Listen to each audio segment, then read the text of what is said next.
Hello friends and welcome back to our channel. Today, I want to share a story with you. A story from a quiet American town called Willow Creek, nestled deep in the forests and forgotten trails of Oregon. It's a tale about two friends, and a choice that changed their lives forever. In Willow Creek lived two inseparable friends, Ethan and Ryan. They were like two sides of the same coin. Ethan was the calm, patient one. He believed in the slow, steady rhythm of hard work, putting in the effort day after day. He knew that true growth takes time. Ryan, on the other hand, was a whirlwind of energy, always restless, always chasing the next big thing. Every day, Ryan would come to Ethan with a brand new, get-rich-quick scheme. Ethan, today we're starting a farm. We'll be millionaires by next season. The next day, it would be something completely different. Forget farming, I've discovered online selling. This is the real ticket. Ethan would often listen with a gentle smile and a shake of his head. Ryan, he'd say, if you keep jumping from one path to another, you'll never actually reach a destination. You're just digging a dozen shallow holes instead of one deep well. But Ryan would just laugh it off. Ethan, my friend, you don't understand. Big success demands big risks. You have to be bold. One cool evening, as the sun began to dip below the horizon, the two friends were walking back to Willow Creek from a neighboring town. They took a shortcut through the woods, a path they thought they knew. But as twilight deepened, the familiar trees started to look strange. The path twisted and turned, and soon, they were completely lost. Panic started to creep in as the forest grew dark and silent around them.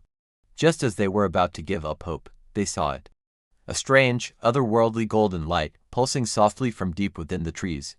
It wasn't like a fire or a lantern, it was something magical. Their curiosity overriding their fear, they pushed through the undergrowth, following the mysterious glow.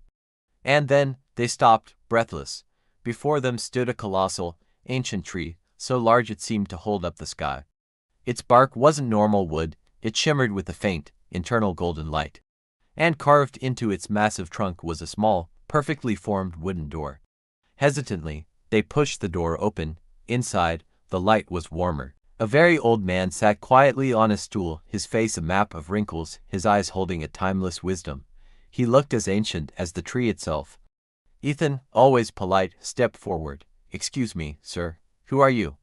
The old man's voice was soft, like rustling leaves. I am the guardian of this tree, he said. I have protected it for 1,000 years. He looked at them, a deep weariness in his eyes. I am very tired. And very thirsty.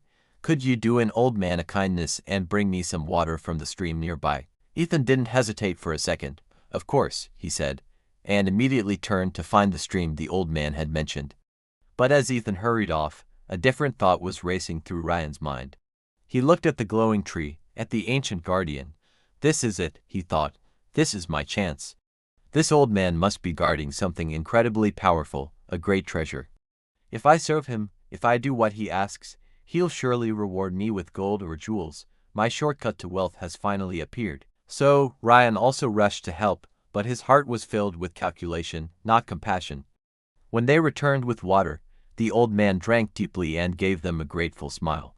He looked at Ethan, whose actions came from a place of pure kindness.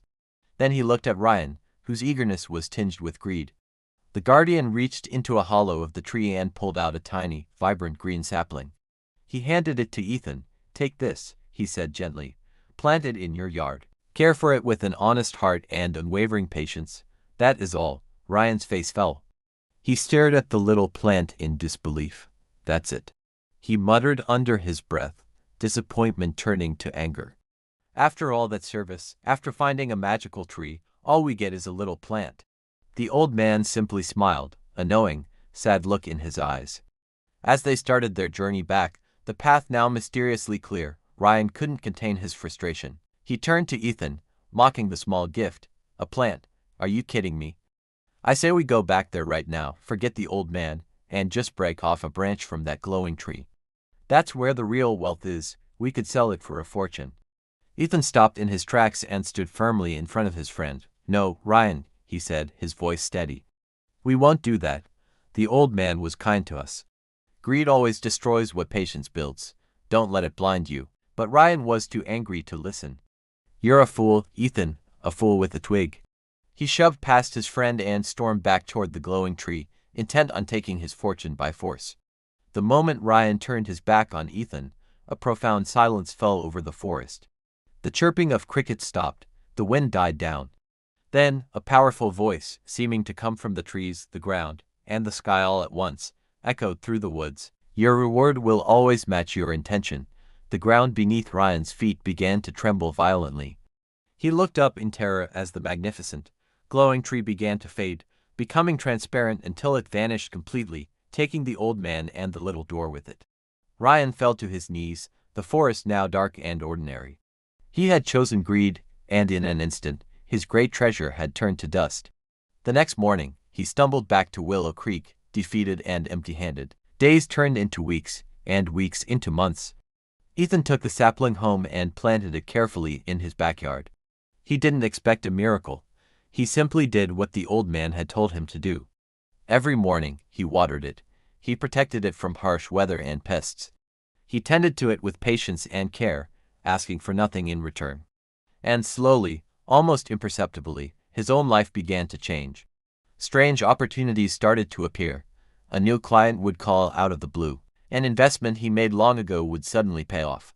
His small business began to grow, not in a sudden explosion of wealth, but in a steady, reliable way. People in the town trusted him more and more. Prosperity followed him, not like a lightning strike, but like a gentle, flowing river. Meanwhile, Ryan's life went in the opposite direction. He continued to chase shortcuts, investing in one failed scheme after another. He grew more desperate, more bitter, and his friendship soured. He saw Ethan's quiet success and couldn't understand it. One evening, humbled and tired, Ryan went to visit Ethan. He saw his friend's flourishing garden, the healthy business, the peace in his eyes. "Ethan, how?" he asked, his voice barely a whisper. "How did you do it? What was the secret of that sapling?" Ethan looked at the small, strong tree now growing in his yard. It didn't glow with gold, but it was full of life. He smiled and said, "There was no secret, Ryan. I just stopped chasing shiny gold, and instead, I focused on nurturing the roots." Friends, the story of Ethan and Ryan teaches us a simple but powerful truth. Greed is a fog that blinds our judgment, making us chase illusions. But patience is the solid ground that builds lasting success. True wealth, true prosperity, doesn't always arrive in a flash of light. It grows slowly, quietly, through honesty, hard work, and care. Not every treasure in this world shines like gold. Some of the most valuable things arrive as a simple seed, waiting for you to give it a chance to grow. Thank you for listening. If this story resonated with you, please like, share, and subscribe for more tales that touch the heart. Until next time, take care.